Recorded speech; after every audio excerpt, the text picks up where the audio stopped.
authentic teacher. Okay, the Busarai that we will chant later is the list of ancestors as far as history was able to document them, starting 2,500 years or so ago with Shakyamuni, but also prehistoric, so-called prehistoric Buddhas, Vivashi Butsu Daosho. Butsu means Buddha in Japanese or Sino-Japanese. Daosho, Dai means great. My Dharma name Taiun is great cloud, so Dai means great. Osho means authentic. So sometimes your title, instead of Roshi or Sensei, you might be called Osho if you are a transmitted teacher. So great, authentic. And then when we switch to Mahakashapa, in that chant, you'll notice that it no longer says Butsu Daosho, it just says Daosho. Lately, I've been putting together Big Pharma Daosho, Busarai for Big Pharma, with all of the funny names they come up with for these drugs. And there's a list of about 100 of them. So we take it a little bit lightly, but when we chant that Busarai again and again and again and again, which we do on various occasions, when you undergo your formal transmission ceremony, Shiho it's called, the brown robe ceremony, you have a private service that you do every morning. It's called Kankin. And you do it alone in your room, and you strike a bell, light it, drop a pinch of incense, and hit the floor, hit the mat with a prostration, and chant one name of one of the ancestors. And you come up and you do the next one, and you do the next one, and the next one. So going through, I went through Matsuoka Roshi's lineage as well as Uchiyama's lineage when I was doing that. So I ended up doing 200 plus names and 200 plus bows in that morning service. And then the very last day of it's either 7-day or 21-day ceremony. Mine was 7 days. Okamura Roshi was here. You do as many of those prostrations as you can and so forth. So once you go through these names again and again and again like that, they become real to you. I remember Jim Parker Kushin in Japan, he made a comment that's in the documentary that it had always sort of been an idea for him what this whole lineage and legacy meant, but now had become visceral for him. And I think that's what happens when you do these, the Busarai over and over, it becomes real. You begin to recognize these were real people just like you. They're not like imaginary names. And no other spiritual or religious system has such a lineage. They have mentors, they have teachers, and a minister who joins the South Korean peace thing said he envies us that we have this lineage. So anyway, let me leave it off there. I'll take all the time, and just let's volunteer to do this. Sankei, Kuwa-san, Kosetsu, whoever would want to go first. Just pipe up, pipe in, and pipe down. Just talking about ancestors? Yep. Any take you have on it, any perspective? I find that really looking at what materials you can on an ancestor and identifying with them as a real person and their unique traits and their unique approaches really helps resonate with my practice rather than being something abstract. You know, whenever you can relate to another person, to me that makes it more relatable, because I can kind of form an image of that person as a whole. So it makes many aspects of the practice much more relatable to me to look at the lives of the ancestors. It's a value that it adds for me.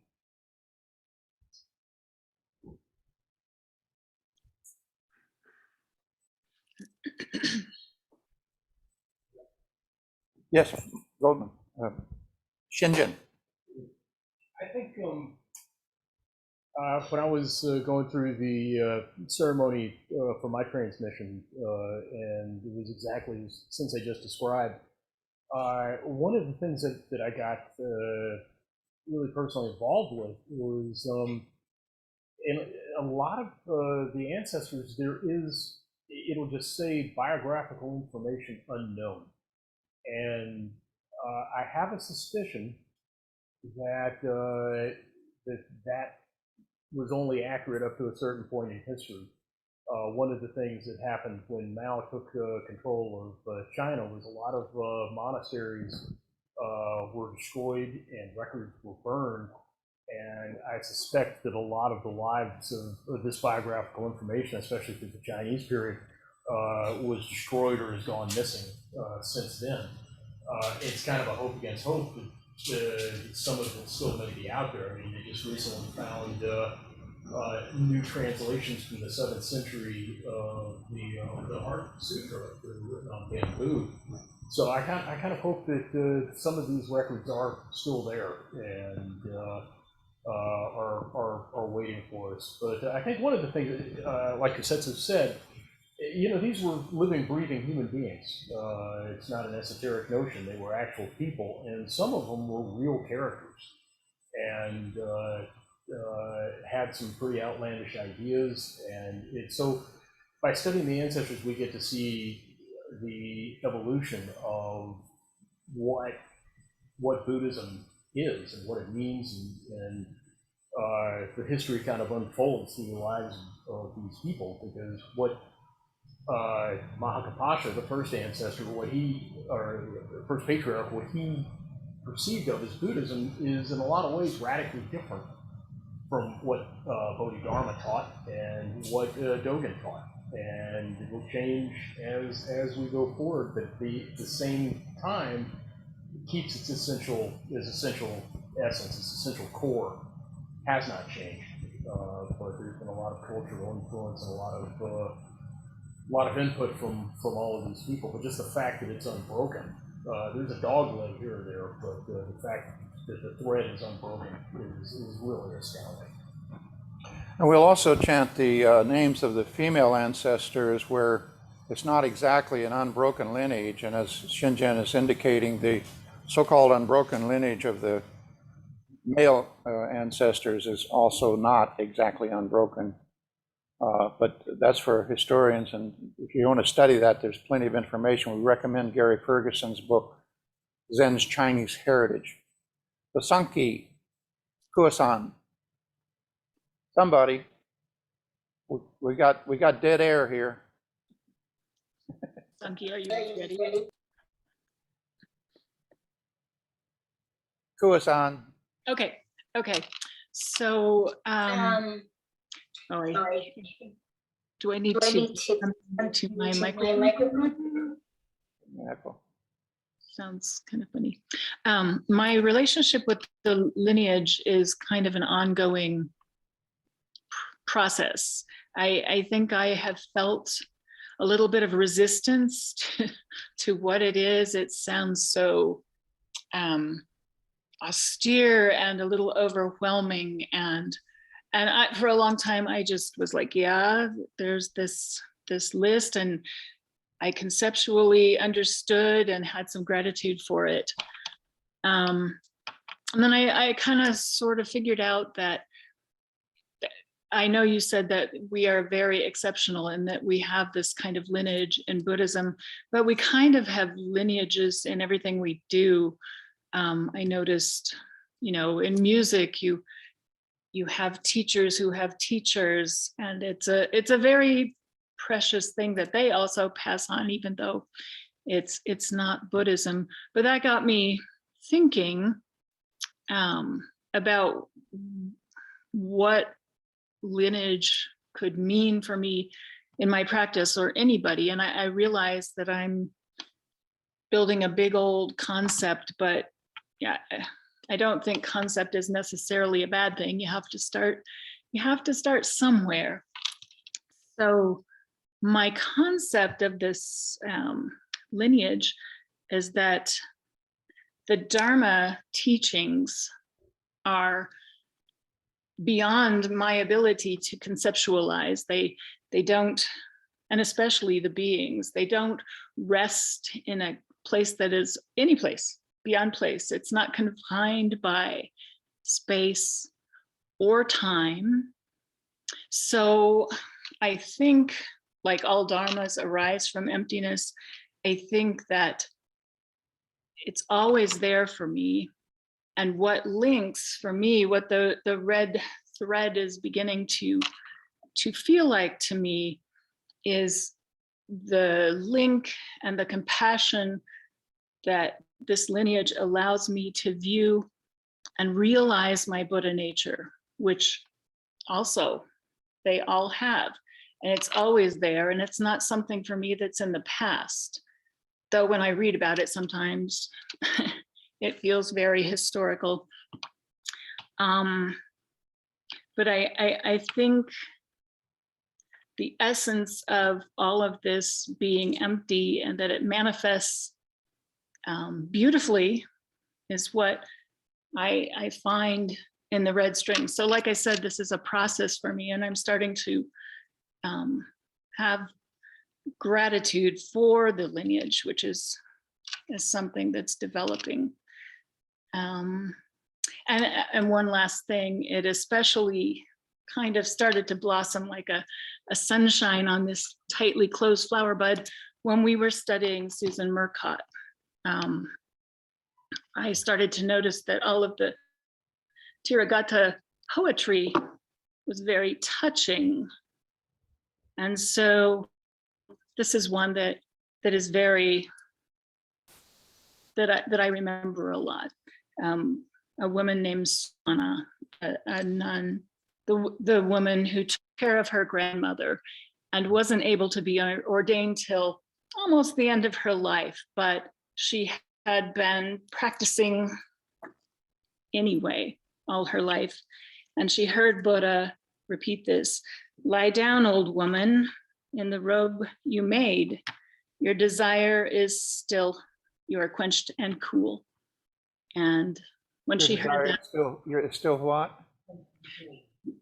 your desire is still, Oh, you are quenched and cool. okay, which thank you. Yeah, also kind of Yep. an image that goes throughout all of these poems. So after she heard that, it became hers, kind of a form of lineage. So that's where I am right now, how I feel about the ancestors, and I have gratitude. So thank you. Wonderful comment. Before we go to Sankey, it reminds me, Dogen's quoting Lung Ya in the vow, Dogen's vow. He says, Buddhas and ancestors of old were as we in the future shall be Buddhas and ancestors.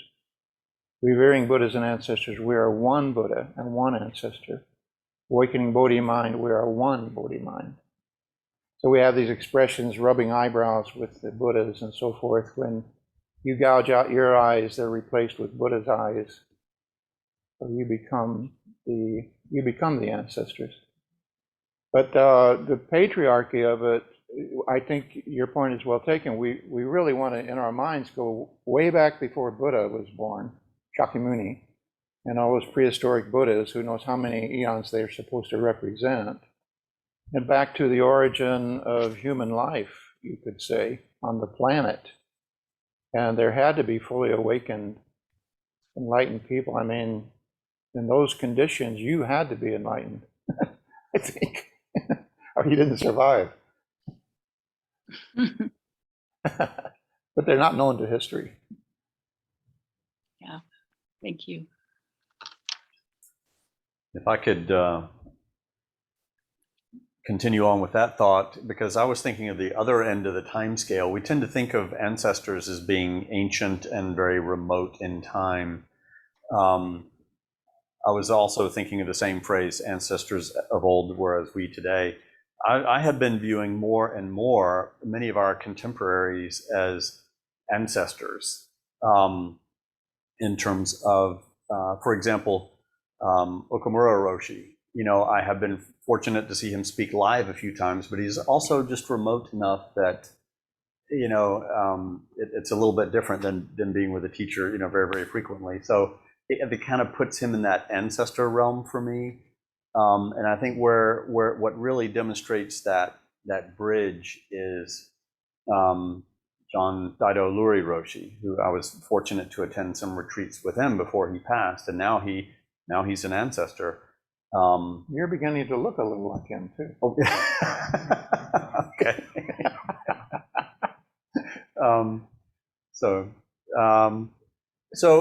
And thinking of, well, what does that mean to me? And what that means is that I have to be a little bit more active in my interaction with their teachings, right? With ancestors, you can't ask them questions. Can't be as passive. Okay, I'm just going to sit here and wait. Ask the question and wait to receive the answer. I have to do more work at terms of really trying to dig into what they were teaching us. So that's my little take on what does an ancestor mean to me. It means I need to, there's treasure there, but I need to dig a little bit more for it. The other point that Cosette's making, I think, is not determined by biological age. Dogen was 2 years younger than his successor. And so it has nothing to do with age any more than it has to do with intelligence or any other measurable attribute. Not that intelligence is measurable. Sanki, you've been holding your fire. No, not at all. I've been learning from others. I just wanted to say that I want to talk about a specific ancestor and how that opens up a whole realm of our other ancestors, and try to do it very quickly and describe a bit of how I came to look at Dogen and feel that I know Dogen. Several years ago, I read the Shobogenzo, Tanahashi, and it took me about a year and a half to read the entire volume, maybe a year. And I would get up every morning early and I would read so much of the Shobogenzo. And through that process, you begin to see Dogen in this lifelong quest and how he changes as he goes through that quest. And clearly, the Dogen at the end is not the Dogen that you begin with. And the other thing about, and I want to say that when I finish that, and I would recommend it to anyone, I like Tanahashi because he edits it, and many of those who are translators are poets, and Dogen was a poet. And I think that makes that volume special to me. But as I finished that, I felt an exhilaration. I felt a tremendous sense of, I don't know how to say it, awe about Dogen, and that I knew him as a person. And the only thing I could compare it to is when I did my Zaiki Tekuro or my Shuki Tekuro, the feeling that I had after that, it was very similar when I finished the Shobogenzo. And the thing about Dogen is that he knows so much. He has such a knowledge of the ancestors that following on that, then I wanted to find out what Dogen, where all these influences were. And then that led me to Bodhidharma. It led me to I keep thinking it's old South-Sea, I think they called him, Huineng. Huineng, I have, an incredible amount of that admiration.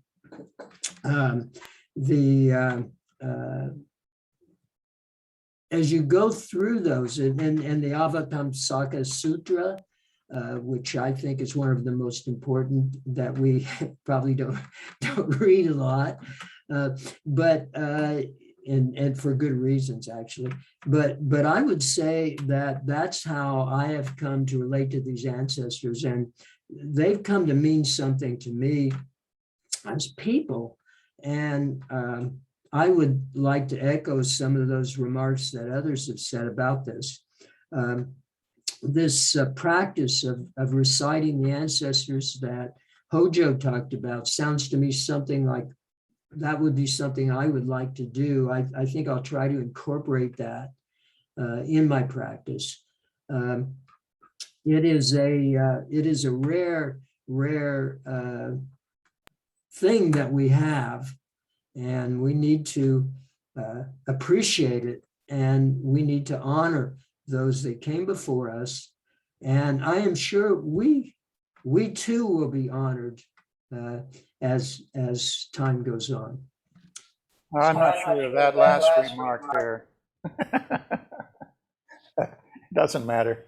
I did want to say that when we talk about this, the formal side of things, of the practice, it unfortunately slides into that area of us and themism, which is far too prevalent in the culture.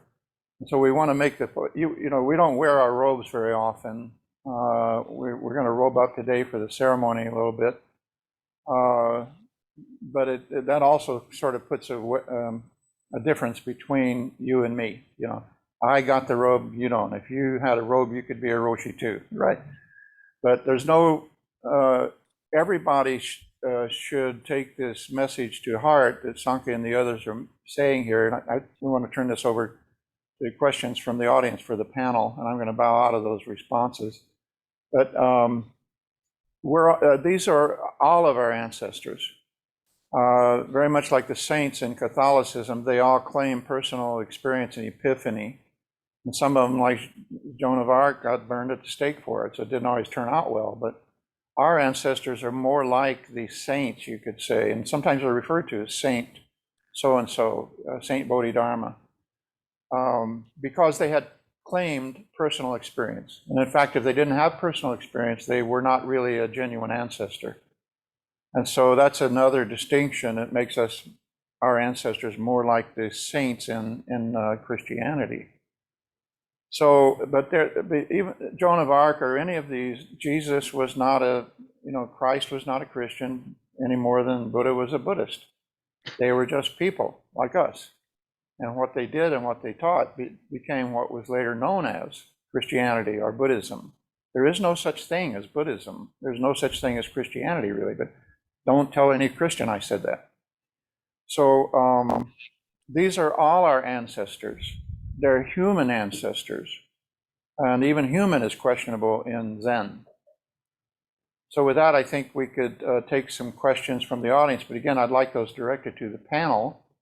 And Phusatz, if you will do your usual wonderful, inimitable job of facilitating. And I'm willing to go as long as anybody's willing to go. We ran a little bit over. We're a little behind schedule, but we're going to do the ceremony anyway. Yes, and Nekusheen.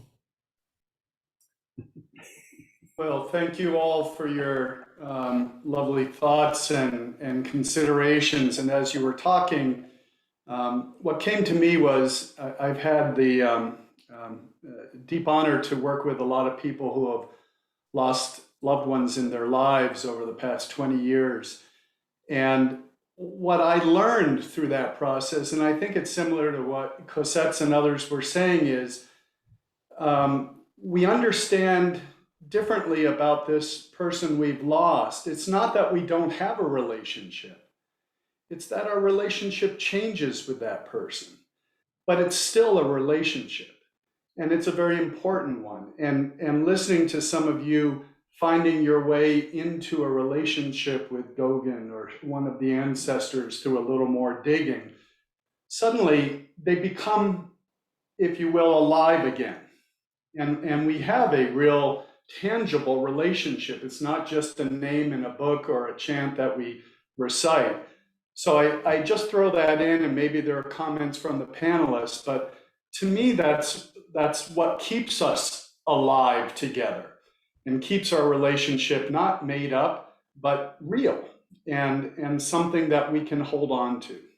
Gasho. Okay, I'm going to violate my rule. I do want to respond to that one quickly. What Bill Cooper said the other day, I don't know if you caught it, Katsurio said that Matsuoka at one time said that Sensei, when I die, he said, "You don't die." You don't die. I think we should take that seriously. It doesn't mean that you are a soul necessarily, or that you're going to heaven. But you don't die. I think we want to understand that that is true. But how it is true is the koan. So let me back off of this now and let the others respond. So who would you like to direct that to, Kushin? Oh, that's up to the panelists. Whoever would like to respond, that's great. Cosette, you're right there. So, well, I mean, you were kind of following on to what I said. I mean, we're in agreement there. I still think of, it's funny, I think Hojo said this maybe in private a day or two ago about his parents or grandparents, I forget which, were very Buddhist. And I feel like my paternal grandfather was a bodhisattva. He was just very, very delightful. Couldn't spell Buddhism, I would bet, but I feel like he's still a teacher in my life.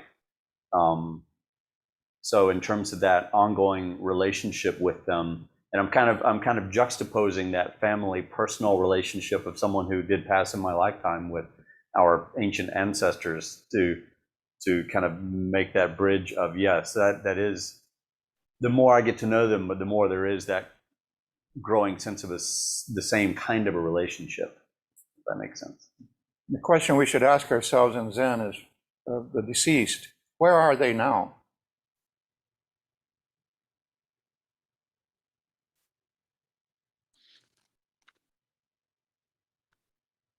Kuo-san, did you also have any comments on that as well, or? Like Hojo was saying, you can't fire me because you didn't hire me. Probably, you can't die. There is no death because there is no birth, which is something I find to be true. So that's how I am feeling at the moment about the lineage. It's always there. Buddha nature doesn't die, or it's not born. Very good. Gotcha. Mokyo, excuse me, I'm sorry, I'm mispronouncing your name again, of course. Mokyo. Whoa. Oko. Thank you so much. What brings me, what's in my mind at the moment is I have a locket with a picture of my great grandmother in it.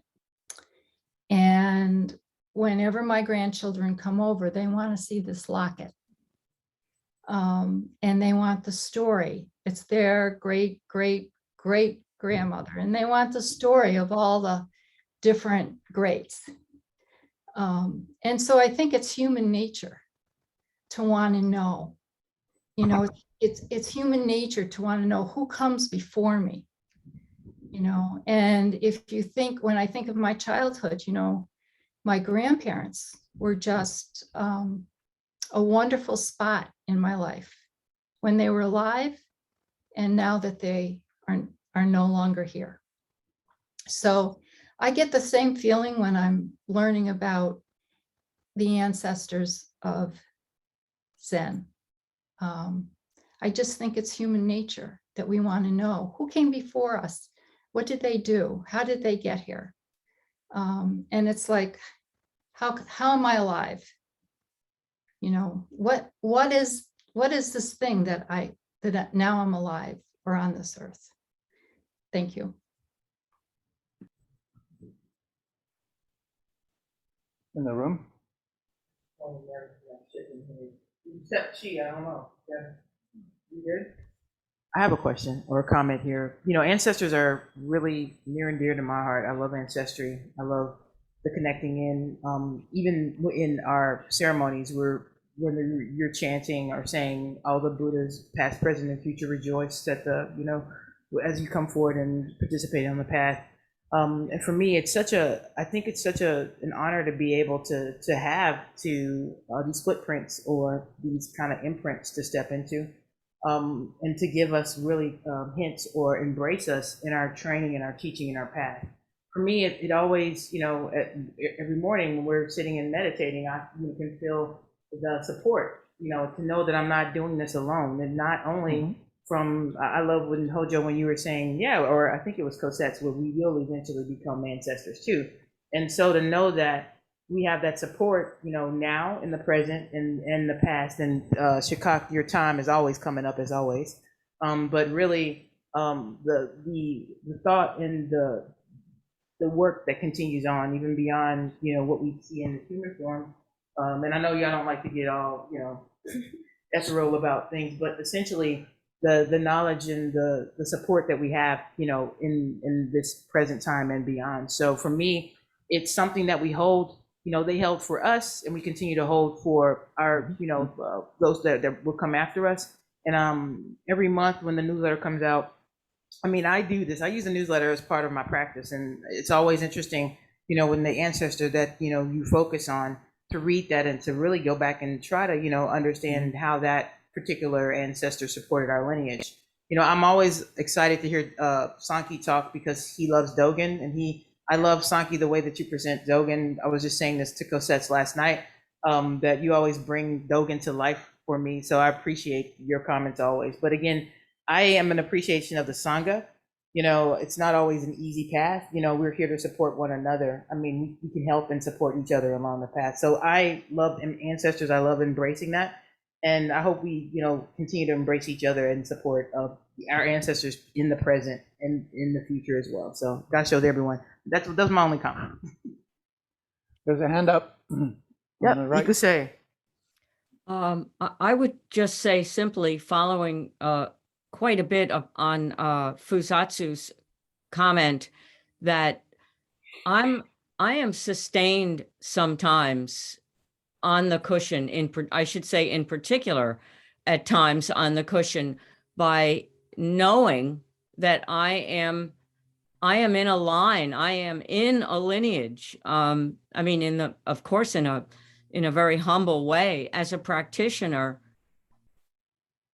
people came before me that did this tradition, and they will come after me, and I'm in there. I'm part of it, and that's sustaining for me. Yeah, there's another line of Dogen. He said, something will receive profound help from all Buddhas and ancestors. That sounds a little mystical, but we're already receiving profound help from our Buddhas and ancestors just in the heritage and legacy that we have from them. We would have to invent this if we didn't inherit it.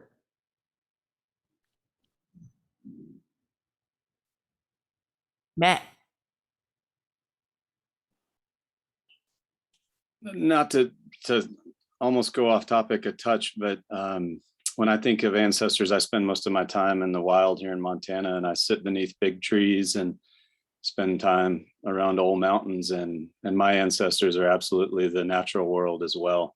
And I often think of the Bodhi tree and how it's all a continuation, all of life together. And so it's not just even the human for me, it's the non-human as well. And it sounds kind of hippy dippy, but it's very, when I see a downed tree in an old lush forest and all the life growing out of it, you can feel the continuation of life and the ancestry involved, and you're there breathing the air and drinking the water right out of the creek, and it's a very live, real, visceral continuation of ancestry that's quite magical. Now, there's a wonderful line in one of the Chinese poems: if you wish to follow in the ancient tracks, please observe the sages of the past. One, on the verge of realizing the Buddha way, contemplated a tree for 10 kalpas, like a battle-scarred tiger, like a horse with shanks gone gray. I see your shanks are going a little gray there. So Matt, you're in really good company in this lineage. If you haven't seen it, all the pictures and trees and water pictures online, you're embraced by that. But thank you for that comment. And I see Sanki's hand up there. Sanki, and then Zenku. I would just like to say to Matt that Dogen was probably one of the first deep ecologists, and I think provides a real philosophical, if you will. That's probably the wrong word, actually, but I think he provides a real understanding of just what you said so well in your remarks. So that's all I have. If you go all the way back to Metta Sutta, attributed to Buddha, may all beings be happy, all beings, whether weak or strong and so forth, and higher, middle, or low realms of existence. I think that was actually the first on record ecological sermon. It said that there were so many monks in the forest that the trees were unhappy. So they were probably affecting the ecology, you know. There were so many of them in one spot in the forest. Sensei Zenku. Zenku. Was it Zenkushin? Yeah. Good morning, everybody. Good to see you all. You know, what we're the way we're headed with this conversation, I like it very much. You know, I think that one of the things that our ancestors, and I think we can look at everything and have be inspired by it.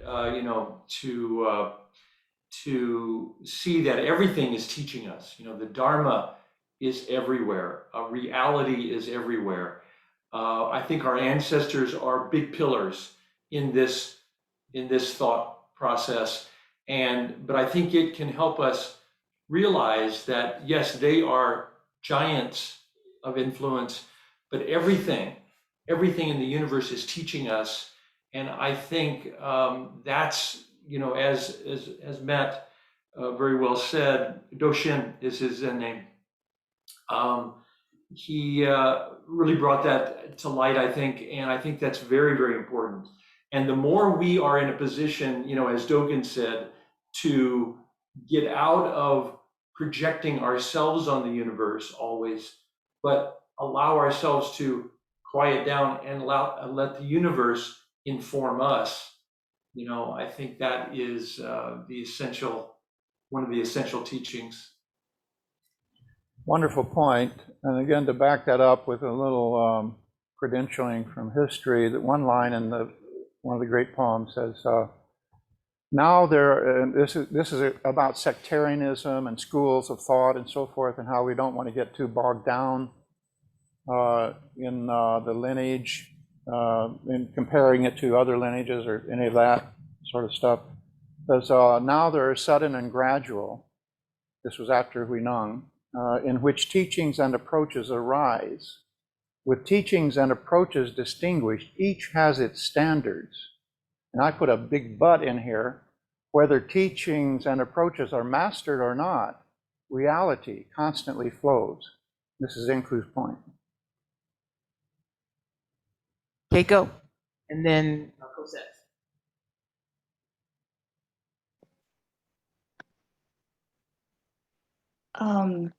So following what Ikse was mentioning, I really like to hear Sensei or other people or teachers I've learned in the past quote, like Matsuoka Sensei would say, even like ancient ancestors or books or things that are cited. It means that something clicks in the person that would want to pass it down. So more than the past lineage, it's really something that's happening now and it's active now, and really appreciate that. And that's how I feel about lineages. Gotcha. So panelist? I wanted to go back to Matt's comment. Just that really strongly resonates with me. I don't know if you heard my talk a couple of weeks ago where I was talking about, you know, sitting in the Alps.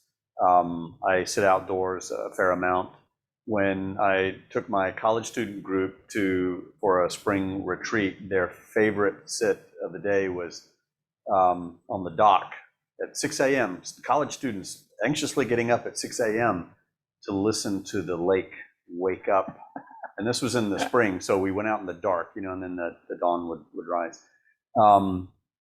And on the one hand, yes, it was beautiful. On the other hand, one morning we heard a splash and a heron had caught a fish. I mean, there was a life and death struggle going on, right there.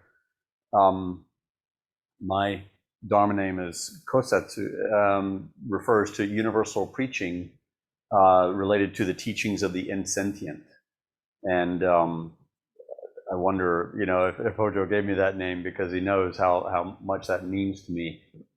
So not all of us have the opportunity to go sit outdoors in nature, but I think there is a reason that many of the ancients did go into the wild to sit, to learn, to have that direct experience of the universal teaching. So I would encourage all of us to do that, as much as we can, because that can be a very, very valuable teaching. So again, Matt, thank you for reminding us of that.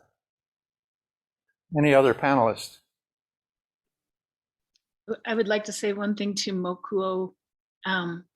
When I eat a really good carrot, the Hutterites grow beautiful carrots here, and I crunch into it, and especially if it would have a little bit of dirt on it, I am with my grandmother. So I just wanted to say that. I've got maybe an inappropriate anecdote to relate to that. I just can't resist. I was shopping with Matsuoka Roshi one time, and he points at carrots and he said, "Single man shouldn't eat." I guess they're considered an aphrodisiac in Japan. I don't know. They are tasty. Sanki? Sanki? Yes, this conversation, leaving aside the carrots, I was a very small child, and it was a summer day. My grandmother on my father's side always had a garden in back of her house, and she took me out. We were walking through the garden. I must have been 5 years old. Well, probably, I'm not sure how old I was, but probably. And she pulled a tomato, a bright red ripe tomato that had been warmed by the sun, and she said, "Here, take a bite." And it's still the best tomato I ever tasted.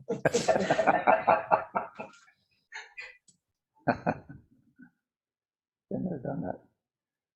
Okay, any other question? How about Lindy? Amy. Oh, Amy, okay. Hi, Gasho.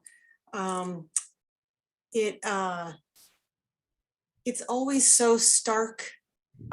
It's always so stark to encounter the lists of men and women being different. It just continues to be.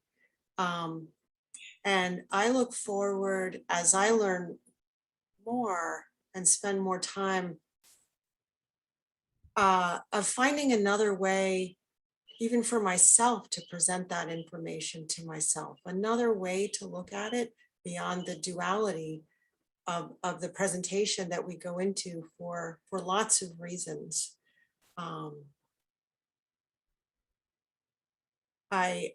Bringing together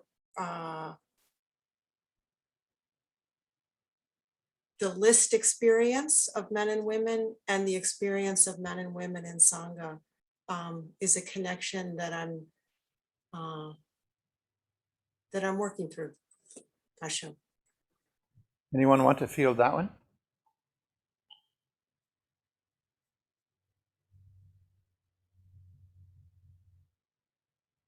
My take on that is I could have been female in the past life, and I could be female in the next life.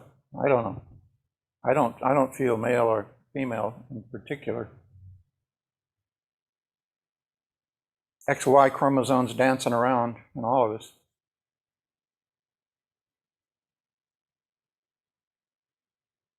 Societally, yeah, big deal. But personally, not so big a deal.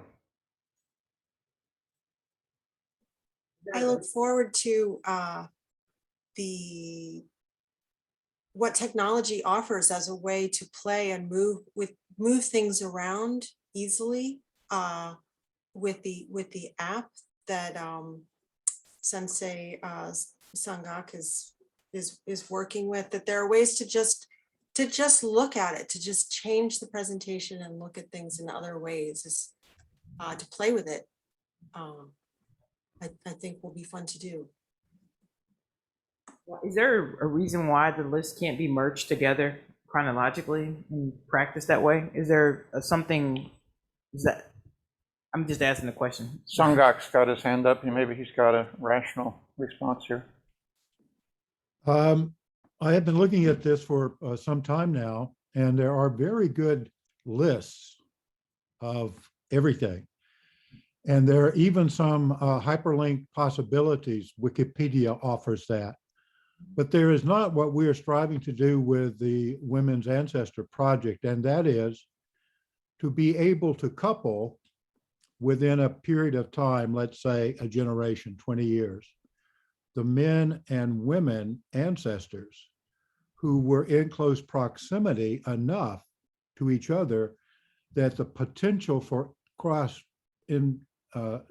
information would occur. So I think one of the things we find with going back and constantly digging into quote unquote, the real thing that was going on, as in any historical analysis, we find out that what we think is historical is not the end all and be all. There's a lot beneath it. So it's a rich source. I thought Komio brought that out quite well the other night. So our project is very simple. We're pedestrian at this, but what we want to do is have that Enzo with men and women in the same juxtaposition to one another, so that we can simply look and ask the question, what if, or do we have actually records like the relationship between Keisan's grandmother and Dogen, for example? What was the influencing that was occurring? So I think it's fascinating, quote unquote, Bodhisattva Spock, that something that we feel very interested in looking into. And all of you can join us, by the way. Amy, I recommend in Shobogenzo you look into prostration to the attainment of the marrow. This is Dogen's tract that the nuns used to get their proposal passed in around 1945, that all the nuns should be given equal recognition to the males in the male hierarchy in Japan at that time. It was very misogynistic, but it also was in Dogen's time, and he goes into this in great detail, and how that's not Buddhist. And so the proposition in Buddhism is pretty simple, but again, it doesn't get socially expressed. It is that Buddha nature is not gendered any more than it's ethnic or racial or whatever other divisions you want to try to put in place. It has nothing to do even with intelligence. Just a quick response in terms of the project. It is bringing to the table those things that have not been considered to be on the table. That is, there are a lot of things that we find that are interesting, but when we put these together, they create a different composite, a different design of what's taking place, how we view our ancestors. If I thought only of Uncle Frank and not Aunt Susie, I would be diminishing Uncle Frank and Aunt Susie. The fact for me is, in listening, and I only was able to attend part this morning, that it is so remarkable that we as sentient beings have an opportunity to see the Dharma, to experience it. And as we dig deeply into it, I think things like this come up. Wow, isn't this remarkable that a tree and Aunt Susie had a relationship, or that my dog and cat are important to me and make me understand the Dharma better. These are just wonderful things that all of you are demonstrating, and I appreciate it. Another reference, Amy, is I think it's called Women in Zen, Grace Shireson and a bunch of other senior Zen teachers put it together. And one of the chapters in there is about such extreme differences in biology between males and females, and all of the training methods were developed by males, that possibly we should look at developing even different training methods if you happen to be female. And when I say happen to be, I'm not making light of it. It's like saying somebody happens to be black. It took the entire universe for that person to be what we call black, right? So nobody happens to be anything. But women and Zen might be helpful and informative. I found it very much so. And if I can just interject, I think that one's already linked in the retreat page with many other resources, but I think I remember seeing that one. Yes, yes, they are. Lindy, did you have something? Okay. Yeah, and I see Keiko's hand again. Thanks. Keiko-san? Just a quick question to Sangak-sen. Says, so you mentioned of going through information. What is the source? I mean, the range of what you're looking into? Is it for within here or Japan or globally? Well, the source that we're looking at as the prima facie source is the Soto Zen Buddhist Association identification of women ancestors in Soto Zen relative to the West. And that is our primary piece of information. So what we have been doing is creating this as a teaching tool, collecting the information and cross-referencing it in our own way, so that when any member of our Sangha says, well, what about Mahapashaspati, or Tisha, or Kitama? We can say, well, why don't you take a look at this? And you'll also see what other members of our Sangha have written about what they feel after reading about this particular ancestor. So these are commentaries that are possible. And again, we've set this up for our Sangha, since this was one of the things that we have identified as important to us. We actually have what we call Sangha vows, which include this. So that is our primary source, and we're expanding that. Hojo spoke about a number of different sources, and what has happened is that the number of sources since 1949 have quadrupled, if not 100-fold, in terms of the research that's available. So again, I think it makes it alive, as several of you have said. This enlivens it. So thank you for the question. Another person on your list, Amy, would be Paula Arai, A-R-A-I. If you haven't contacted her, she's very accessible. She's a good friend. She will take your call and talk to you in person. And if you want to contact her and you feel shy about it, send me a note. I'll forward it to her.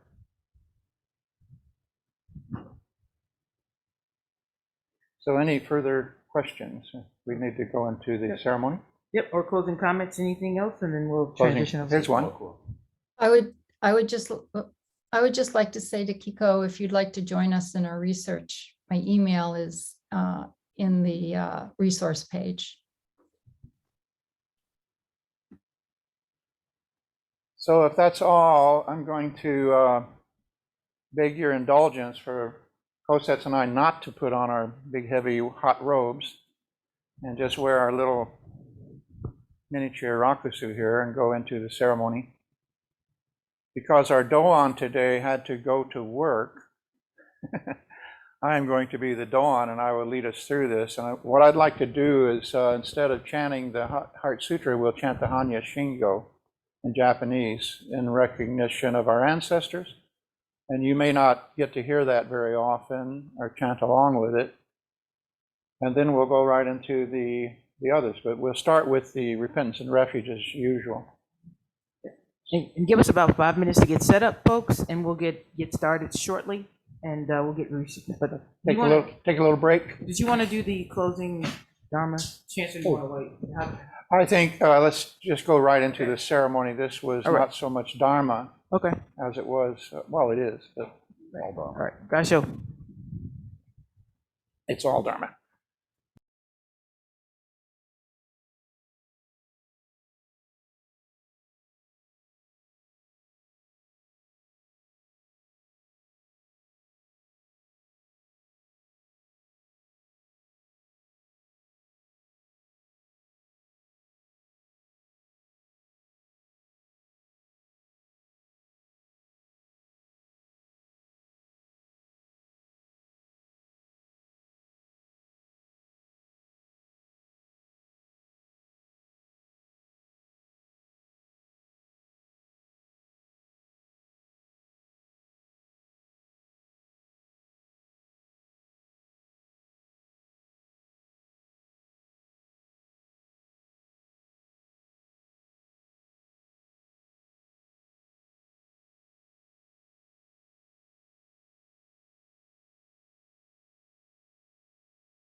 So if anybody wants a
Let's get everybody else back in here, though.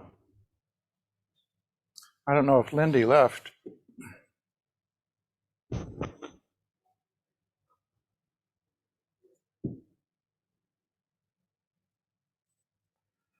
When you have these long sleeves, you have to be a little more careful about how you handle all this, because everything you do. Yeah.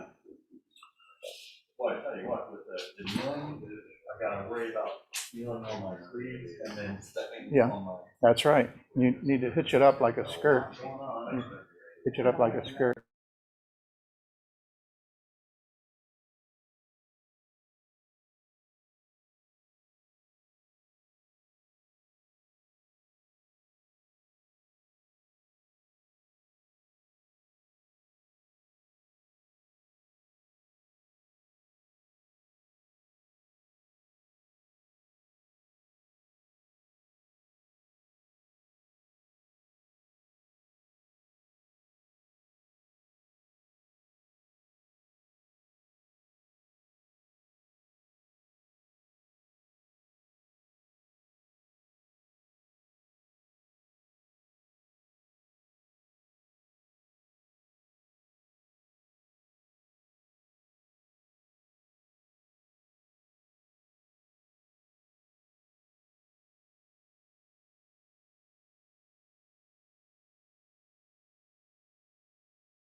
So welcome to our celebration of ancestors.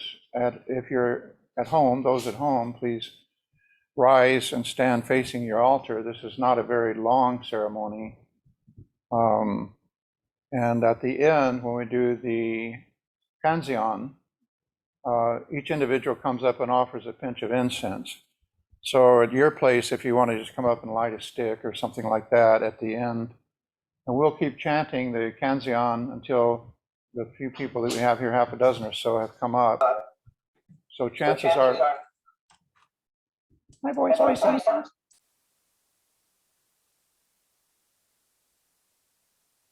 Alternate Japanese and English. All of these chants may be unfamiliar to you, and especially the pronunciation when we do the Busarai and women ancestors. Pronunciation changes obviously from India to China to Japan. And I will be leading those rather slowly and calling the pronunciation out as loud as I can so that you all can hear it. So we'll all just turn facing the altar. We won't do the usual greeting of the doshi. And we'll begin with the repentance and refuge as usual.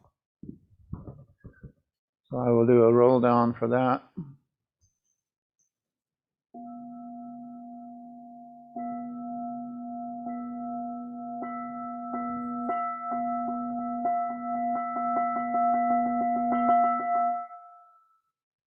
Just do 3 bows.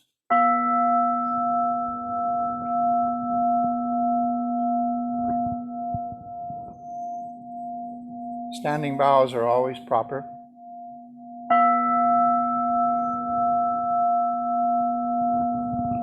Prostrations if you're comfortable with them.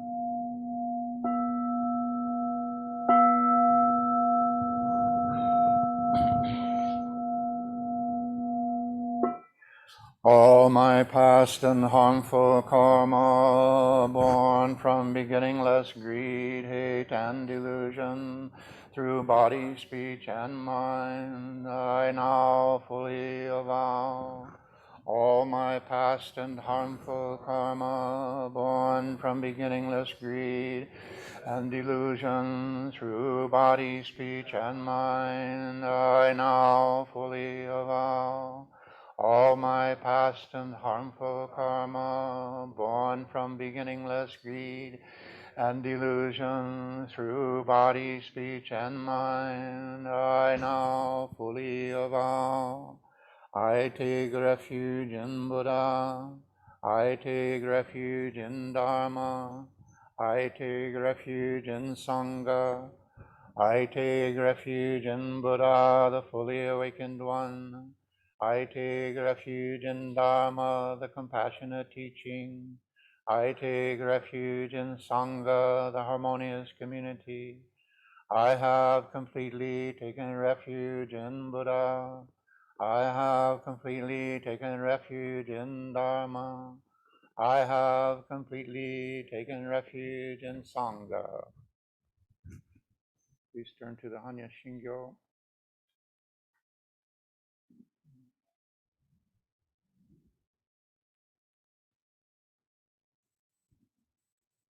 The doshi will not be coming to and leaving and returning from the altar as typical as customary, but just staying in place.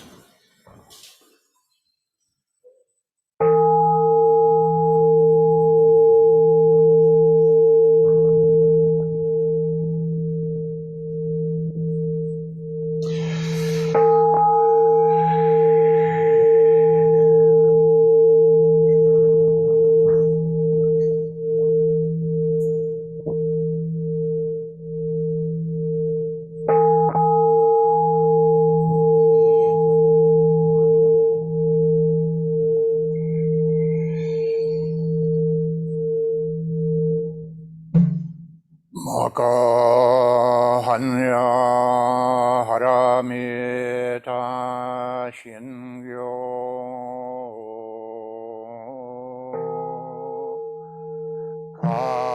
kanji zai bo satsu gyojin hanya haramita jisho kangon kaikudo yusai yakushari shiki hui kogo hui shiki shiki sokude ko sokude shiki jo songyon shiki yakumunyo de shari shi de shoku so shofu metsu ku fujo hu ganze koku chu mu shiki ju sogyo shiki mu gan ni mi de shin ni mu shiki sho mi soku ho mu gan kai nai shi mu yi shiki kai mu mu myo yaku mu myo jin nai shi mu ro shi yaku mu ro shi jin mu shu metsu do mu chi yaku mu toku i mu sho toko burai sata hanya haramita koshin mu kege ko mu fun ri sai tendo mu soku gyo ne han ze shobutsu e hanya haramita kotoku anokutara samyaku samborai kochi hanya haramit ze dai shin shu ze dai myo shu ze mo jo shu ze mo to shu no jo yu sai ku shin jitsu hu kong kong satsu hanya mi ta shu soku setsu shu atsu gyate gyate hara gyate hara so gyate oji sowa ka hanne a shin gyo.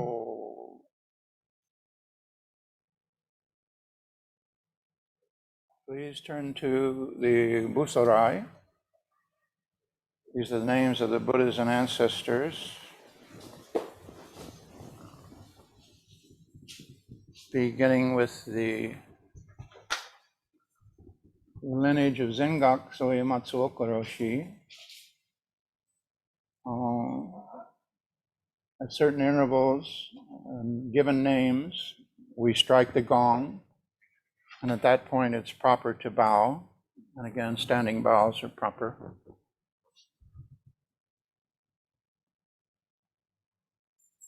And at the end, we chant Zengak Soyu 3 times.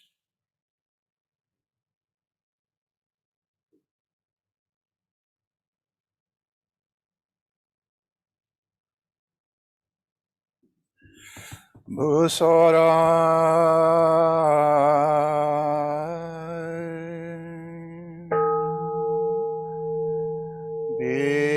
Bibashi Butsu Daiyosho Shiki Butsu Daiyosho Bishafun Butsu Daiyosho Kurson Butsu Daiyosho Kunagon Muni Butsu Daiyosho Kasho Butsu Daiyosho Shakyamuni Butsu Daiyosho Mahakakasho Daiyosho Ananda Daiyosho Shonawashu Daiyosho Ubaki Kutta Daiyosho Daitaka Daiyosho Mishaka Daiyosho Vashumita Daiyosho Utsudananda Daiyosho Buddhamita Daiyosho Varishiva Daiyosho Unayasha Daiyosho Anabuddhe Daiyosho Kabimora Daiyosho Nagyarjuna Daiyosho Kanadaiva Daiyosho Ragorata Daiyosho Sogyananda Daiyosho Kaya Shatta Daiyosho Umorata Daiyosho Shayata Daiyosho Ashubandhu Daiyosho Manura Daiyosho Kakrokuna Daiyosho Chishiboda Daiyosho Vashashita Daiyosho Punyomita Daiyosho Anyatara Daiyosho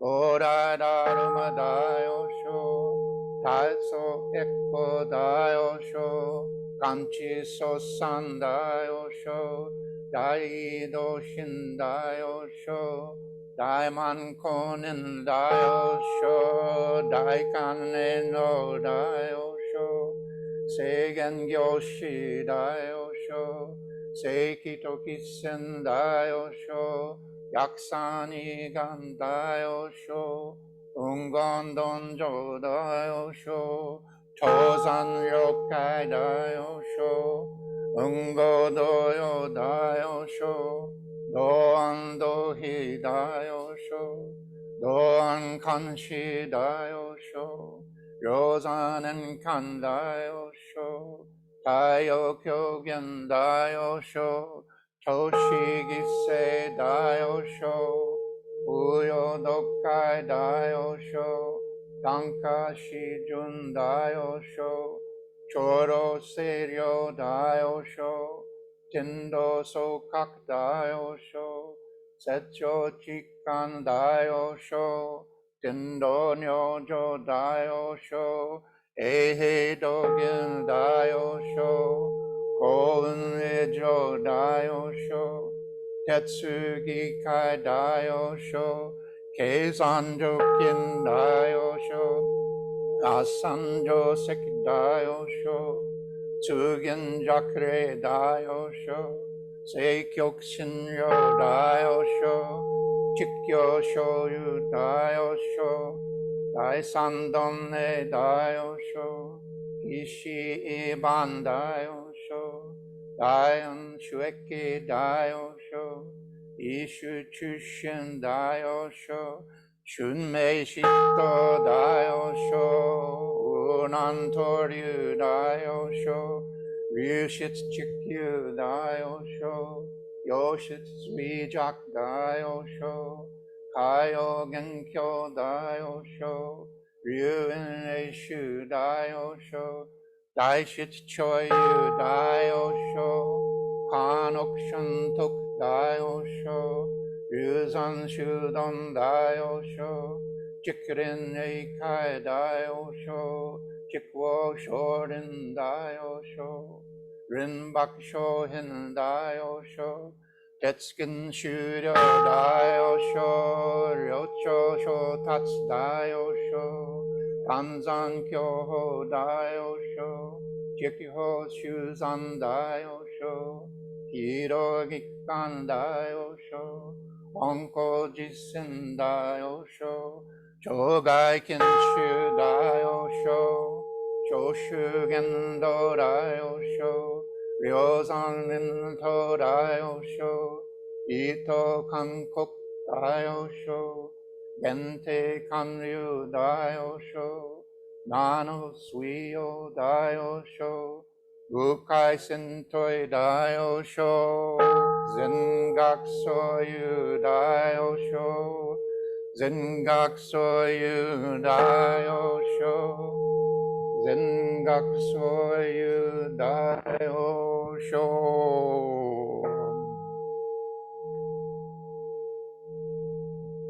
And to all the great women teachers, known and unknown, remember through these names.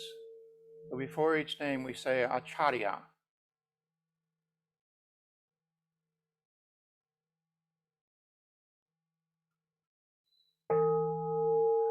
Acharya Mahapajapati, Acharya Mita, Acharya Yasodhara, Acharya Tisa, Acharya Sujata, Acharya Sundarinanda, Acharya Vadesi, Acharya Patachara, Acharya Visakha, Acharya Singalaka Mata, Acharya Kema, Acharya Upalavanna, Acharya Samavati, Acharya Uttara, Acharya Chande, Acharya Uttama, Acharya Vada, Acharya Kundalakesa, Acharya Nandutara, Acharya Dantika, Acharya Sakuvela, Acharya Shiha, Acharya Dhammadinna, Acharya Kisa Gotami, Acharya Ubiri, Acharya Isidasi, Acharya Baddha Kapilani, Acharya Mutta, Acharya Sumana, Acharya Dhamma, Acharya Chitta, Acharya Anupama, Acharya Sukha, Acharya Samma, Acharya Uttalavanna, Acharya Srimala Devi, Acharya Kongchi, Acharya Lingjao, Acharya Moshan Lyoran, Acharya Liu Tenmo, Acharya Miao Xin, Acharya Liao Shan, Acharya Shiji, Acharya Jian, Acharya Wingguang, Acharya Kongshi Daren, Acharya Yu Daopo, Acharya Hui Wen, Acharya Fa Deng, Acharya Wen Zhao, Acharya Miao Dao, Acharya Jitong,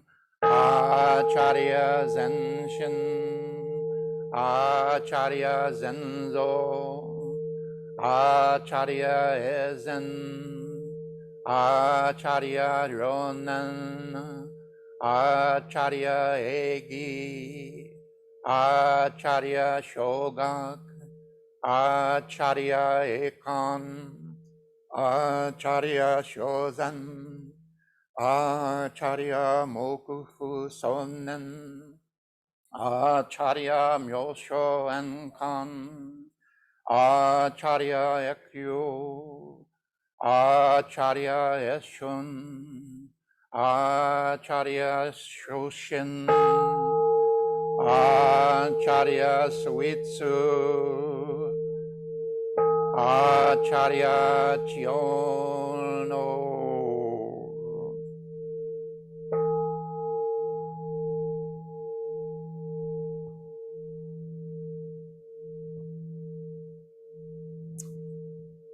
So during the Kannon Sutra, we ask you to come forward, starting with Kosetsu as the doshi.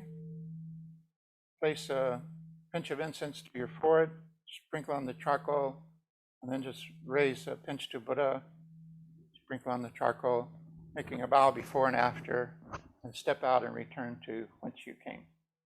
In doshi's case, he will come around and go back the other way, but for each of you, you can come up and simply go back to where. So we chant through this first in English, and at the end of the English, when we start the first round of Japanese, the second one, that's when you would come forward and start the incense offering. And we alternate from English to Japanese back and forth 4 times. The bells are rung on the 5th, and at the end of the 5th on the 6th round. And we chant 7 times all told, unless we have a larger crowd, and then we just keep chanting. So any questions? Pinch of incense to a pinch to the forehead, and then a pinch raised to Buddha. So you dedicate yourself and then honoring Buddha. Okay? So this starts out slow and becomes faster.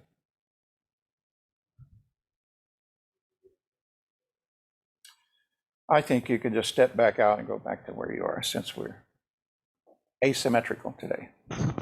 This is asymmetrical practice.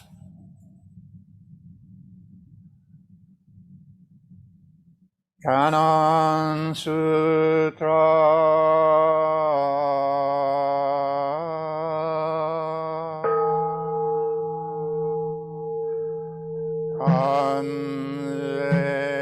Kanzeon, praise to Buddha.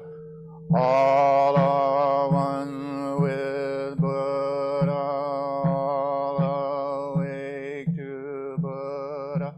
Buddha, Dharma, Sangha, eternal, joyous, selfless, pure truth.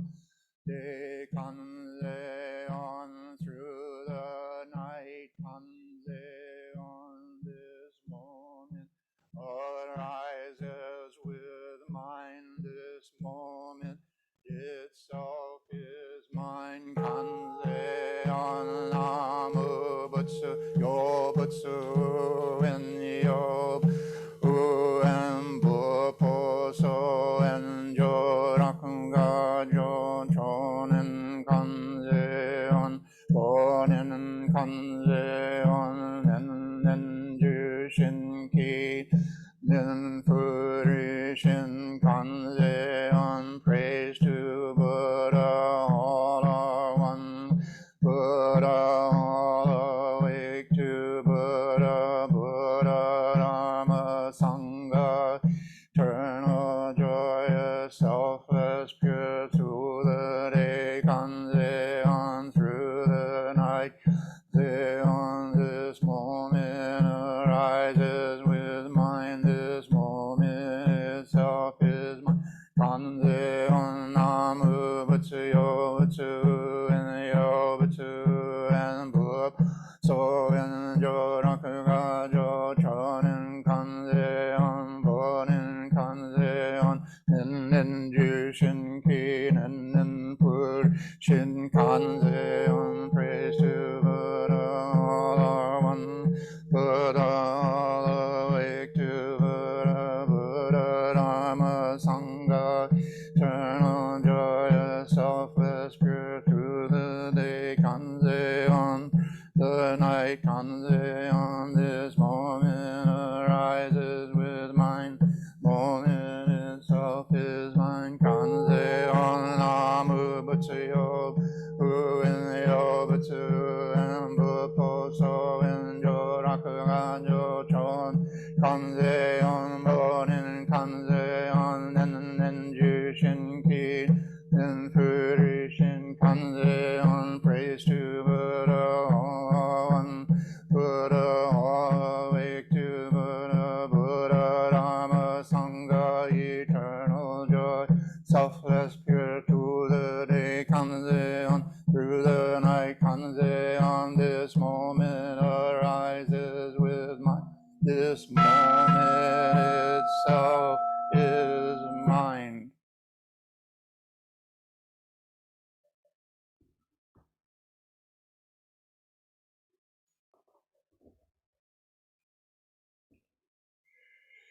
May we awaken Buddha's compassion and luminous mirror wisdom. Chanting the Repentance and Refuges, the Heart Sutra, the Busorai, Women's in Heritage, and the Canon Sutra, we dedicate this merit to our original ancestor. Hold a bow, please. Our original ancestor in India, the great Shakyamuni Buddha. Please continue bowing. Our first female ancestor, great teacher Mahapajapati. Our first ancestor in China, great teacher Bodhidharma. Our first ancestor in Japan, great teacher Eihei Dogen. Our compassionate founder, great teacher Zengak Soyu. All our great ancestors and bodhisattvas. May this merit extend universally to all, so that we together with all beings realize the Buddha way. All Buddhas throughout space and time, all honored ones, bodhisattvas, mahasattvas, wisdom beyond wisdom, Maham Prajna Paramita.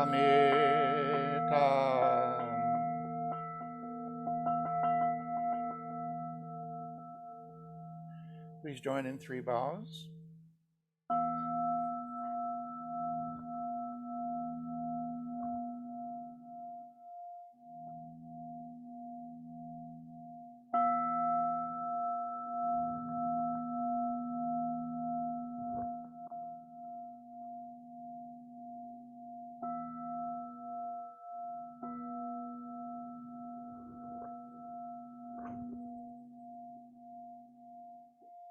And the exit bows. Gasho to the altar.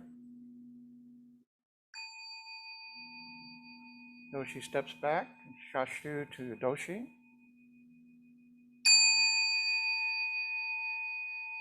And to the Sangha.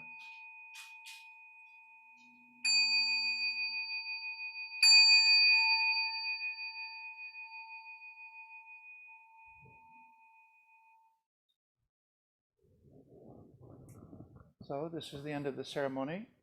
Fusats, if you will take over and close the ceremony, or close the, we're almost at noon, so I think we're in good time.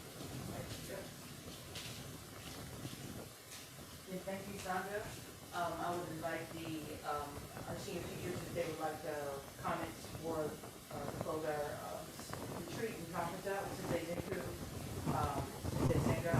We can't hear you. It'd be better if I turned on my mic. Gasho Sangha, thank you so much for participating within our ceremony. I invite Sensei Zenku, Sensei Sengak, closing comments for the retreat and the conference. Yes, I would like to say a couple of things. Very wonderful to have us all together. So as we come to the close of this very full and rich STO Fall Retreat, I want to thank everyone for joining us on this adventure to our original frontier. Thank you to all presenters for helping us see more deeply into our ancestors and our own innate wisdom. Thank you everyone for sharing your insights, helping us find our way forward.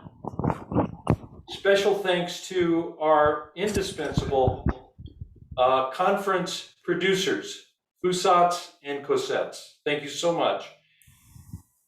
Without a doubt, the key element. To our entire retreat planning committee, thank you all very much for your many weeks of meetings and discussion and planning. To our host affiliates during the retreat, for the Zendo, thank you all for all of your efforts, for all the team. And last but of course not least, to our guiding teacher, Tahyun Elliston Roshi. Thank you everyone. It's been a really wonderful week, a full 6 days, really wonderful to practice together. Thank you.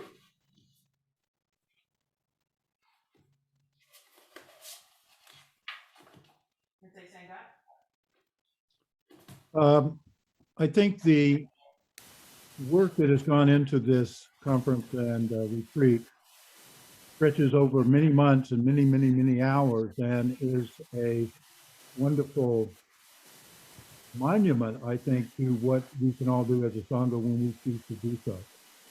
The harmony of the Sangha is well presented on occasions when we do these things.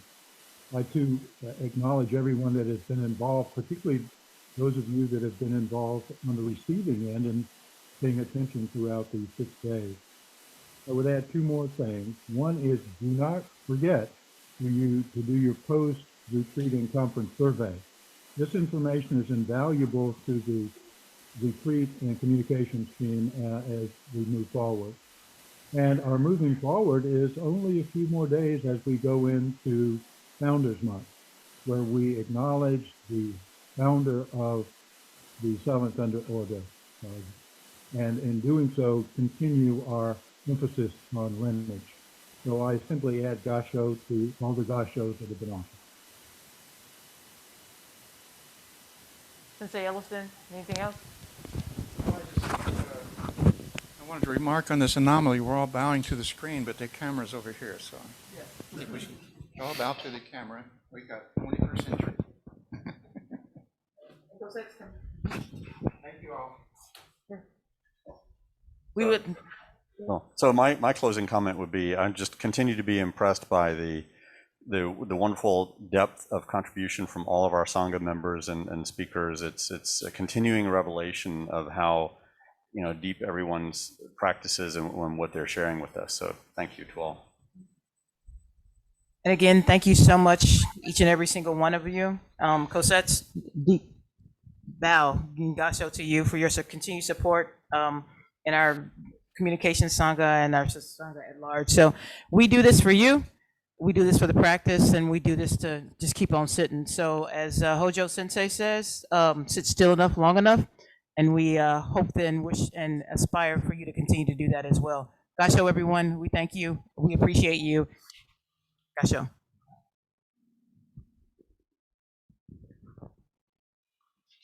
All right, bye-bye everyone. Keep practicing together. Cascio.